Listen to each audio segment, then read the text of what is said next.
Bismillahirrahmanirrahim. Assalamualaikum warahmatullahi wabarakatuh.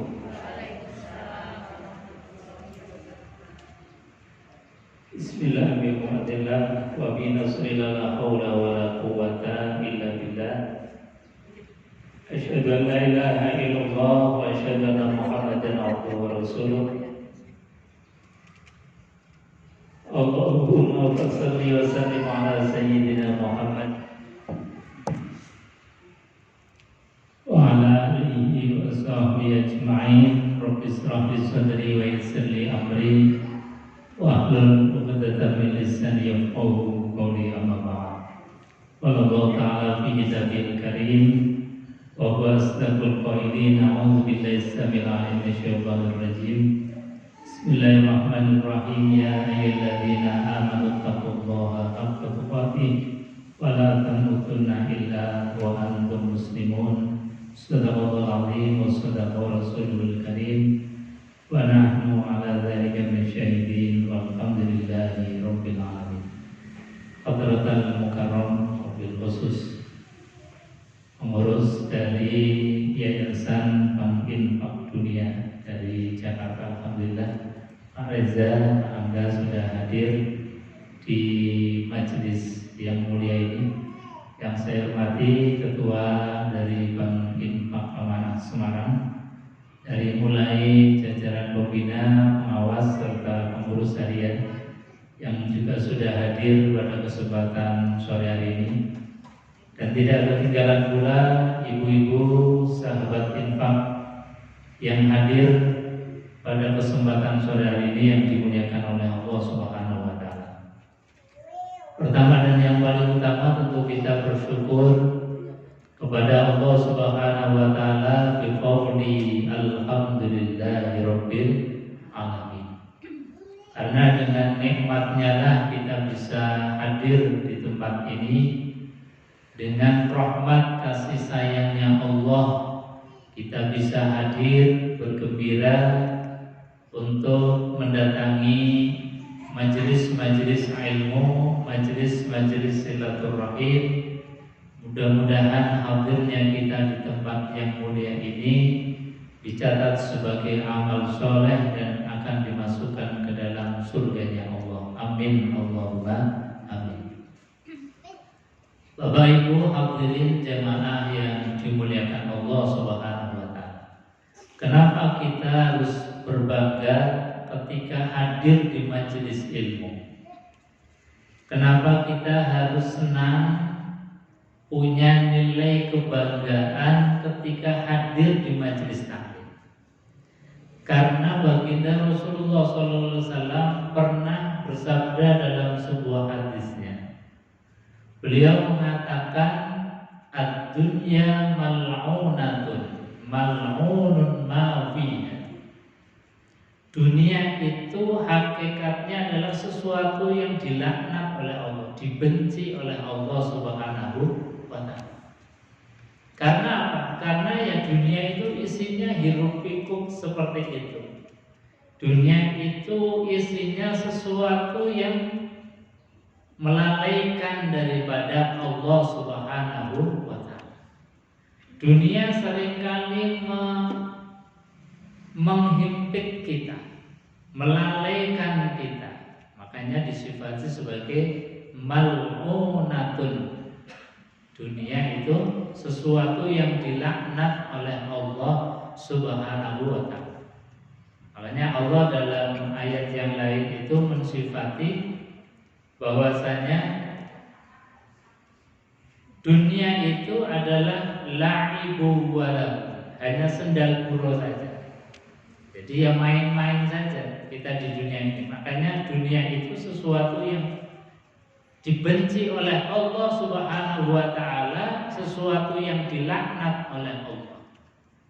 Illa zikrullah, kecuali dunia yang dijadikan sebagai sarana media untuk kenal dengan Allah Subhanahu wa ta'ala. Nah, baru dunia itu menjadi sesuatu yang terpuji.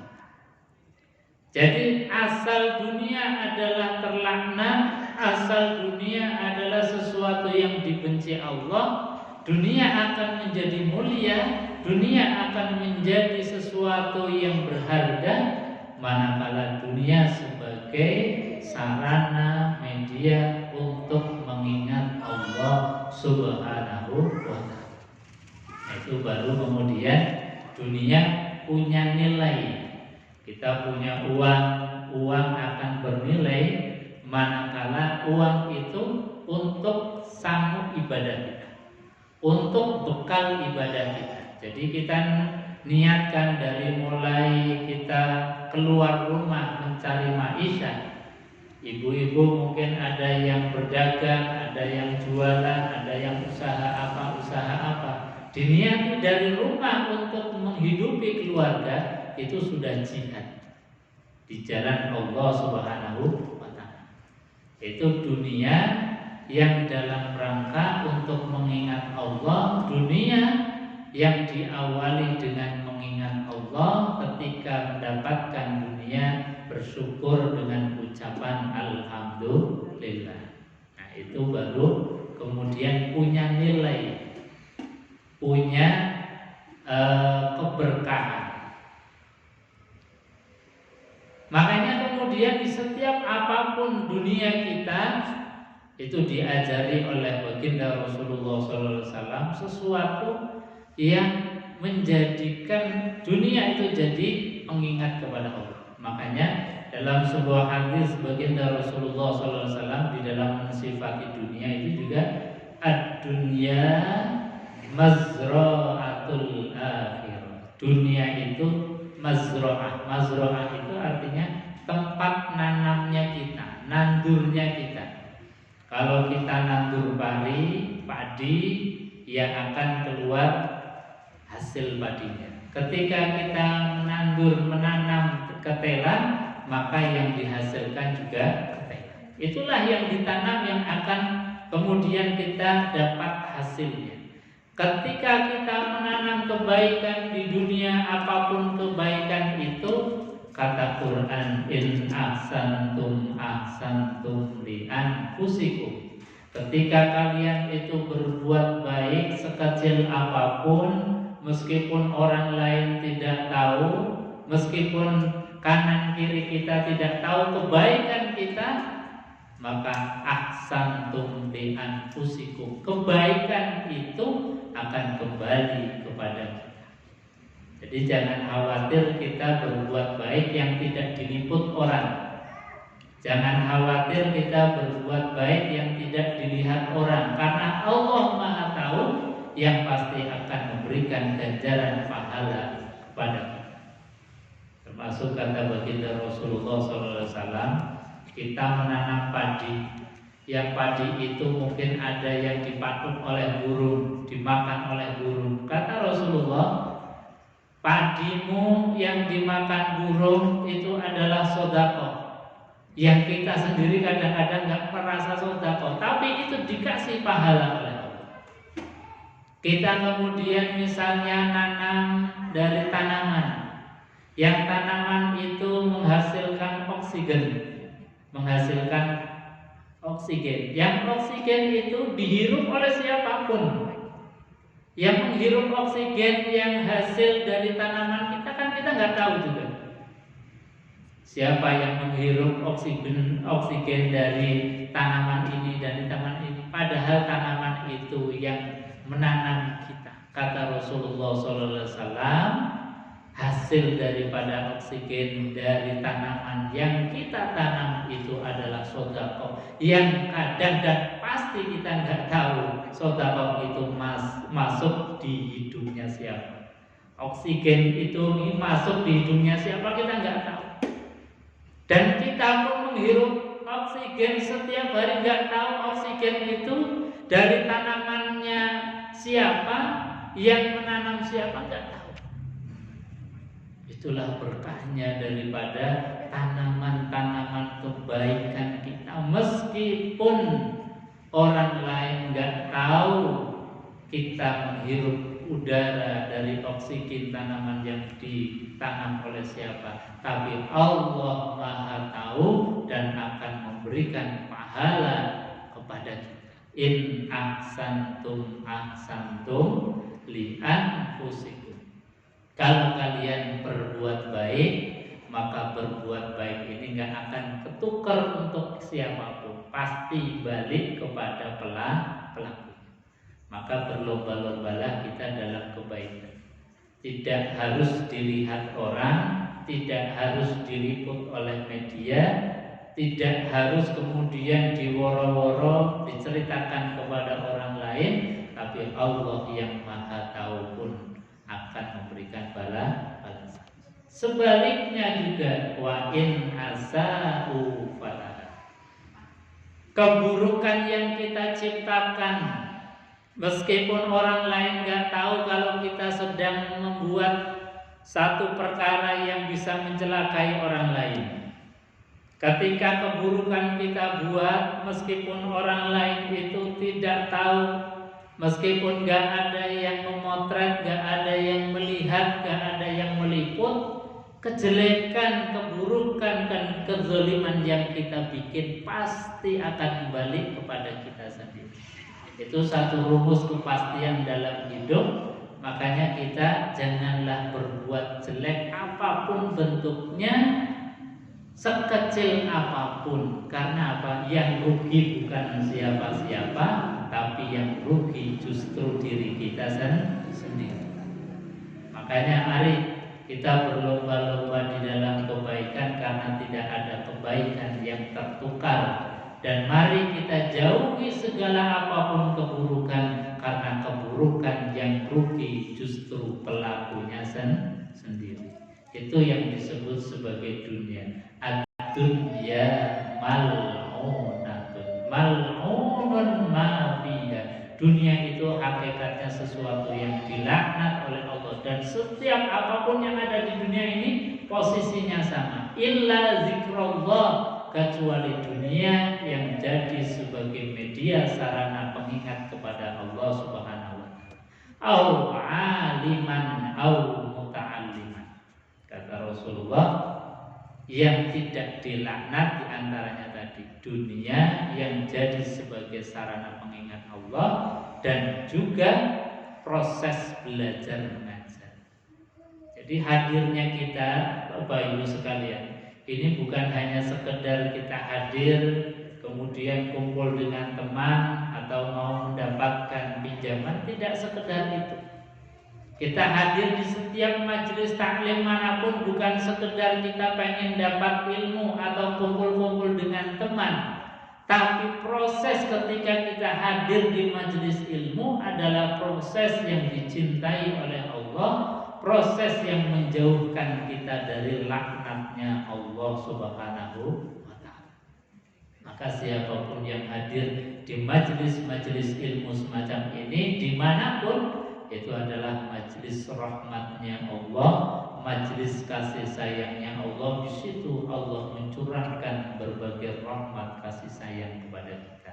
Itu yang dimaksud dengan rahmatnya Allah. Berkah ada di setiap majelis-majelis ilmu, dan menjauhi dari perkara-perkara yang dilaknat oleh Allah Subhanahu wa taala. Karena memang tadi dunia hakikatnya semacam itu. Bahkan di dalam Al-Quranul Karim itu banyak sekali Allah memberikan sifat-sifat dunia, memberikan status-status dunia. Di antaranya di dalam surat Al-Kahfi itu sangat jelas sekali disebutkan, ada beberapa ayat yang mensifati tentang pensifatan dunia. Di antaranya misalnya Allah menyampaikan dalam surat Al-Kahfi ayat yang ke-46 itu sangat jelas. Al-malu wal banuna zinatul hayatid dunya wal baqiyatus salihatu khairun 'inda rabbika thawaban wa khairun amala. Kata Quran, kata Allah Subhanahu wa taala dalam menjelaskan dunia itu seperti apa sih? Dunia itu sifatnya seperti apa? Kata Allah dalam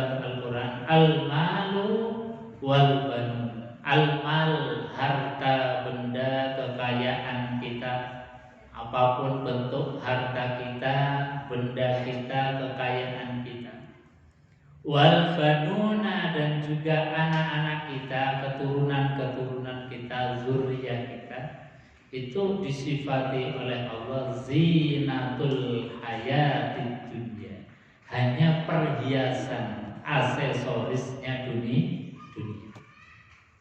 Jadi itu hanya aksesoris dunia. Harta itu aksesoris, bukan sesuatu yang kekal, bukan sesuatu yang utama. Cuma kita itu memang sudah kadung diajarkan atau dibiasakan sejak kecil itu apa-apa harus ada dunia, apa-apa harus ada uang. Jadi sepertinya kalau nggak ada dunia, nggak ada uang itu rasanya sudah sempit. Padahal apa? Allah ngasih rezeki kepada kita yang nempel di tubuh kita saja. Dari mulai ujung rambut sampai ujung kaki itu sudah miliaran. Yang kalau kita daya gunakan, yang kita kalau konversikan dengan rupiah, itu sudah biliaran rupiah. Jadi rezeki, harta yang Allah titipkan yang nempel di tubuh kita saja itu sudah miliaran. Yang kita sudah nggak bisa menghitungnya, itu baru yang nempel di tubuh kita. Makanya Allah sampaikan dalam Al-Quran, wa in ta'uddu ni'matallahi la tuhsuha. Jika kalian itu pengen menghitung-hitung nikmat Allah itu, la tuhsuha, tidak akan bisa menghitung nikmat, meskipun itu yang nempel di tubuh kita. Dari ujung rambut sampai ujung kaki itu kalau kita mau menghitung nggak akan bisa. Makanya disebut sebagai zinatul hayatid dunya. Maka kalau kita paham dan tahu persis bahwa harta dan anak-anak kita itu zinatul hayatid dunya yang nggak kekal, maka kita harus cari sesuatu yang punya nilai kekal, punya hakikat, sesuatu yang bisa menghantarkan kita kepada kebahagiaan akhirat. Yaitu apa? Kata Quran, wal baqiyatus sholihatu khairun 'inda rabbika thawaban. Yang kekal itu adalah al baqiyatus sholihah. Al-baqiyah itu adalah sesuatu yang kekal, baik berupa ucapan maupun berupa perbuatan. Jadi ada perbuatan-perbuatan kita, ucapan maupun af'aliyah kita, itu ada yang bisa menjadikan kita itu kekal dalam kebahagiaan. Makanya kita kemudian diajarkan kalimat-kalimat al-baqiyatus sholihah. Supaya apa? Supaya kita ikut kekal dalam kebahagiaan. Nah, kalau kalimat-kalimatnya kita setiap hari kan itu kalimat yang kadang nggak punya makna. Kalimat yang nggak punya makna. Misalnya kita mensifati presiden, itu orang hebat. Hebatnya seperti apa? Nyatanya kalau nggak makan juga lapar. Presiden kalau nggak minum juga haus. Kalau nggak makan lapar, kalau nggak minum haus, kira-kira pantas nggak disifati orang hebat? Padahal presiden itu orang yang punya akal, tapi masih butuh sesuatu yang nggak punya akal, yaitu nasi, yaitu air. Maka sebetulnya kita mensifati orang dengan sifat hebat itu enggak permanen. Ya bolehlah disifati hebat mungkin sementara presiden. Tapi hebatnya presiden paling berapa sih? 5 tahun, 10 tahun. Artinya apa? Kita mensifati hebat kepada seseorang itu enggak permanen, hanya sementara. Nah, supaya lisan kita itu mengucapkan sesuatu yang permanen, maka ucapkanlah al-baqiyatus sholihah. Apa itu? Di antaranya kalimat tauhid, asyhadu an la ilaha illallah illallah wa asyhadu anna Muhammadar Rasul. Kemudian ada kalimat al-baqiyatus sholihat, subhanallah walhamdulillah wa la ilaha illallah wallahu akbar la haula wa la quwwata illa billahil aliyyil azim. Itu kalimat keabadian. Artinya apa? Ketika kita menyebut subhanallah, maha suci Allah, karena memang Allah zat yang maha suci, nggak ada yang bisa mempengaruhi kesucian Allah. Meskipun mungkin semuanya manusia itu ingkar kepada Allah, kesucian Allah itu tidak terkurangi sedikit pun. Itu namanya subhanallah, maha suci Allah, tidak ada yang menyamai, tidak ada yang menandingi, tidak ada yang menyekutuhi Allah. Itulah kalimat subhanallah.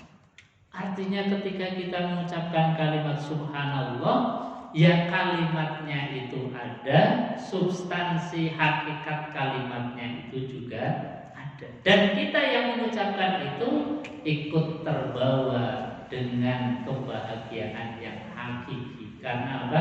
Kita mengucapkan al-baqiyatus sholihah. Beda dengan ucapan kita setiap hari, apalagi tiap hari terumpi kanan kiri, nggak ada sesuatu yang punya nilai hakikat. Itu harusnya dihentikan. Kata Allah, zikirlah kita semua itu dengan al-baqiyatus sholihah.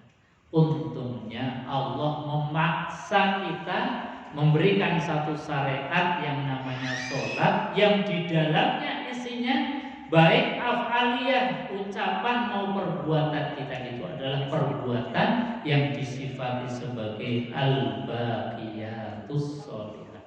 Mulai dari kalimat takbir Allahu Akbar, hanya Allah yang maha besar, yang maha agung, memang tidak ada yang lebih besar selain Allah. Itu kalimat keabadian. Perbuatan kita juga, kita berdiri, kemudian ruku, kemudian i'tidal, kemudian sujud. Itu gerakan-gerakan keabadian. Siapapun yang ruku, siapapun yang sujud, maka nanti di akhirat ada bekas-bekasnya. Itulah yang nanti akan kita persembahkan, itulah yang nanti akan kita berbangga dengan af'aliyah sholat kita. Sementara af'aliyah tiap hari kita nggak jelas bentuknya, untuk siapa dan bagaimananya tidak jelas. Untungnya tadi Allah maksa kita untuk melaksanakan perbuatan yang disifati sebagai al-baqiyatus sholihah, yaitu al-baqiyah, sesuatu yang baqah, yang kekal, yang abadi, as-sholihah, yaitu sesuatu yang baik, sesuatu yang diridhoi oleh Allah Subhanahu wa ta'ala. Hadirin Bapak Ibu jamaah yang dimuliakan Allah, saya kira itu untuk acara sore hari ini, karena ada beberapa agenda acara. Dari Jakarta juga sudah hadir, dari masyarakat ekonomi syariah juga sudah hadir. Alhamdulillah. Oleh karenanya saya cukupkan untuk kajian sore hari ini. Insya Allah akan dilanjutkan dalam kajian-kajian infak amanah yang akan datang, insya Allah. Demikian, kurang dan lebihnya mohon maaf. Billahi taufiq wal hidayah wa billahi hidayah. Assalamualaikum